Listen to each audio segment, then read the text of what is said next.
தான் இருக்கும். அப்படியே அந்த மாதிரி டிசைன் இருக்கும். நம்ம சின்ன டியூப்லேயே உள்ள இந்த ஃபுல்லாக சுற்றி முடிச்சுட்டு பெரிய டியூப்லேயே வெளியே போகணும். அவங்க என்ன பண்ணிட்டாங்க, அதுலேருந்து வரும்போது இங்கேயே அந்த சின்ன டியூப் பிரிச்சு விட்டுட்டாங்க. அது இப்படி போய் சுற்றி முடிச்சு பெரிய டியூப்லேயே காற்று வெளியே வரணும் அப்படி கொடுத்தாங்க. இதில் வந்து சந்திச்சு இருக்குல்ல, நம்ம கேபிள் டியூப் நேராக போகணும். ஒரு பைக்குள்ளே என்ட்ரி ஆகும், இன்னொரு டியூப் வழியாக நமக்கு வந்து ரிட்டர்ன் செக்ஷனில் கேஸ் வந்து வெளியே வரும். அது எல்லா கையிலும் இருக்கும். வேர்ஸ்கூலில் மட்டும்தான் அந்த மாதிரி வச்சுட்டாங்க. அந்த காயிலே போகிறது இந்த காயில் ஐஸ் அதிகமாக இருக்குன்னு சொல்லிட்டு பார்த்தீங்கன்னா இந்த காயில் ஃபுல்லாக இவ்வளோ ஹைட்டு கிட்ட ஐஸ் இருக்கும். அந்த ஐஸ் கஷ்டம் வச்சு எடுத்துலாம் நிறைய வெயிட்டாக இருக்கும். கத்தியோ இல்லை ஸ்பூனோ வச்சு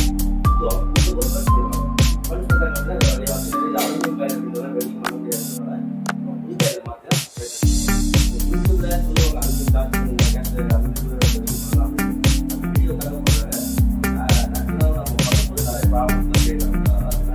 புது காயில் மாற்றி வேறாக ஃப்ரிட்ஜு வாங்கும்போது எங்களுக்கு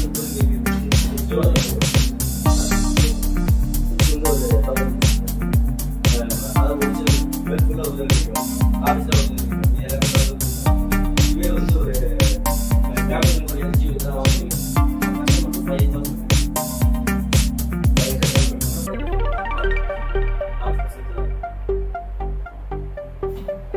கஸ்டமருக்கு 5,000 அந்த